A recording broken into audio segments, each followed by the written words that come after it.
Tough atmosphere, obviously. Dealing with the weather there was tough. I thought our kids were very resilient. We knew it would be that way as early as Tuesday in the week, and I told the team they'd have to be patient, resilient, and continue to chop wood throughout the game. It would be a field position battle the whole game. I was proud of the way our guys fought. It was a tough environment to play in, and I told the team that handled it best would probably come out on top. Probably did a good job of that. It takes a lot of concentration and psychological energy to focus throughout a game like that. I want to thank our fans that were at the dog walk. I was blown away when we pulled up to the dog walk. There was people out there in the pouring down rain and stayed throughout the game, a lot of them, and they helped us impact the game in the fourth downs that we were able to get some stops. So that was big for us, and with that, I'll open it up. It seemed like Kirby, after you got the ball with 39 after the short bunt, and then also when Richard got the turnover, it seemed like the offensive line and DeAndre really just giving the extra motivation. You know, I mean, have the chances to score big. Yeah, I think that's a wear and tear effect. It's not, you're not just going to walk out there in those conditions and just walk down the field and score on people. It's just tough. It's tough on them, tough on us, tough to get traction. It's tough. And you get to watch games earlier in the day from our area, and you try to figure things out. We went back and watched 2 or 3 games in the SEC last year on Wednesday, Thursday. It really boils down to kicking game and who's able to flip a field. And I mean, Jake Camarda did an incredible job of that today. And we impacted their punter a little bit. We rushed him and forced him to make some poor decisions and poor kicks, and that really was what flipped the field. And when you play in those kind of games, guys, you got to be extremely patient. Patient as a defensive coach, patient as a player, patient as an offensive coordinator. You have to be patient because you get frustrated very easily, and then you can magnify with mistakes. Our offense did a tremendous job tonight of protecting the ball. To play in those conditions and not put the ball on the ground or not lose a turnover was big for us. At what point do you recall if Jake came up to you and said, "Hey, listen, it's too tough to kind of definitively throw the ball tonight"? No, he never said that.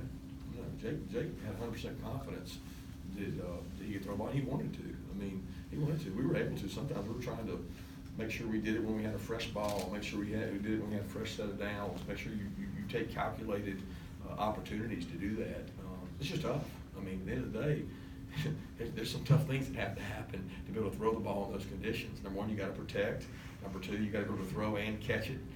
And you got to be able to protect the ball once you get it. We're handing it to a guy that's a hell of a lot easier in those conditions. And like I said, it takes patience. So Jake was never really rattled or frustrated by anything. Jake's got a calm demeanor about him. At halftime, he was in a good place, and he kept leading our team and our offense. Can you learn, I mean, when you think about, like, last week, you were talking about the importance of receiver separation and stuff like that, but when you have just like the elements that you had tonight, can you learn, I mean, does that just get You guys probably can, because you'll write about it. But if you go out there and evaluate that, and you give judgment based on that, you're a lot smarter than me, because there's not a lot you can do in those conditions. You know, there's not a lot of, they didn't play a ton of man-to-man. They played different coverages. They played what they play. They played what they do. It's tough to throw the ball with those elements, and it makes it really hard and challenging. You got to be smart about it, and you got to work in it. And we were able to do that a lot. So I was pleased with the effort and the toughness and the resiliency that our guys continue to show.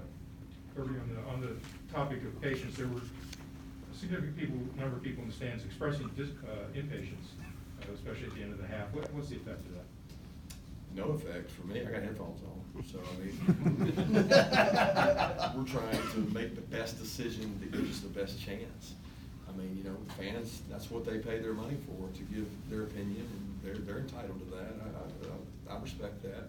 But at the end of the day, our job is to put our kids in the most successful situations and allow them to be successful. You know what I mean? I don't think you make decisions based on that, because if you do, you'll never look back. You got to make decisions based on patience, the weather, the field position, and all those decisions that were involved in that were calculated. Kirby, Through 7 games, what's your assessment of Coach Coley as your OC? Very pleased today. I thought we're extremely patient on offense in tough conditions, and we've got more explosive plays than we had this time last year. we had 3 wide receivers that are in the NFL. So that's taking the day out of it, because today was, I don't know how many explosives we got. Coming into this game, we had more explosives this year than we had last year. So, and there's 3 guys that were drafted off that team. Kirby, the elements aside, you had some concerns offensively coming into the week. Do you feel like those concerns might still be there going into the bye week? Well, I mean, we worked really hard. The concerns coming into the week were, can we get separation? Can we create some space? Can we get healthy? Can we run the ball explosively? Today's conditions were completely different. What I know today is we got a really physically tough, mentally tough team that's not impacted by a quarter of events. They believe in the long haul. They believe they can win every game in the fourth quarter, and they continue to work really hard on it. So, Given the conditions where they were, what did you learn about your defense today? they're resilient, physically tough. I mean, it was a ground and pound game. We knew it would be that way. Look, their offensive staff did a great job to take a kid who's not really a quarterback and try to make him into a quarterback. But at the end of the day, you have to defend him differently. So it created a lot of issues for us, you know, not knowing whether, I mean, one-on-one situations all day outside. You're one play away. In a weather like that, it's a one-possession game most of the game. And it puts a lot of pressure on your defense to be able to play in those conditions against a guy like that. And they did a good job managing their quarterback, because it's tough. It's tough on our guys, tough on theirs. Our guys continue to rise up in the red area, which has been big. We got tackled out of